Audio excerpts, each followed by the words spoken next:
Hello বন্ধুরা, তোমরা সবাই কেমন আছো? আশা করি সবাই ভালো আছো, আর আমিও খুব ভালো আছি। তো আজকে আমি একটা ভিডিও করতে চলেছি অ্যালোভেরা নিয়ে। অ্যালোভেরা দিয়ে চুলের যত্ন। অ্যালোভেরা কিন্তু ভালো স্কিন এবং চুলের জন্য।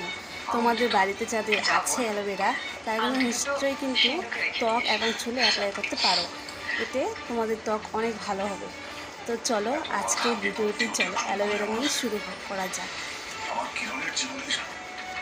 তো বন্ধুরা, এটা খুব ভালো করে দিবে মাথার যে চামড়াটা আছে তাতে যেন অ্যালোভেরাটা খুব ভালোভাবে লাগে।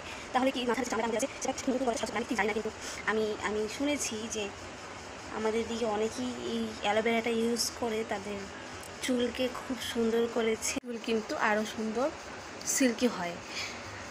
আর অ্যালোভেরা কিন্তু চুলের জন্য ভীষণই একটা ভালো জিনিস। চুলের জন্য তো অ্যালোভেরা খুব, আর ত্বকের জন্য খুব ভালো। তোমরা যাদের ত্বক উস্কো খুস্কো আছে, এই অ্যালোভেরাটা অ্যাপ্লাই করতে পারো। অ্যালোভেরা যে জেলটা আছে, এই জেলটা তোমরা অ্যাপ্লাই করতে পারো ত্বকেও, স্কিনে। তাহলে স্কিনটাও কিন্তু তোমাদের সুন্দর চকচক করবে। সো বন্ধুরা, আমার সব চুলে লাগানো হয়ে গেছে অ্যালোভেরা। তো আমি এটা 30 মিনিট রেখে তারপর আমি নর্মাল জল দিয়ে ধুয়ে ফেলবো, বাস হয়ে যাবে। সো বন্ধুরা, আমার কিন্তু ফাইনালি হয়ে গেছে চুলটাও বাঁধা। তো এই ছিল আজকের কিছু অ্যালোভেরা নিয়ে হেয়ারের যত্নের জন্য কিছু টিপস। ভালো লাগলে লাইক, কমেন্ট, শেয়ার করো। ধন্যবাদ।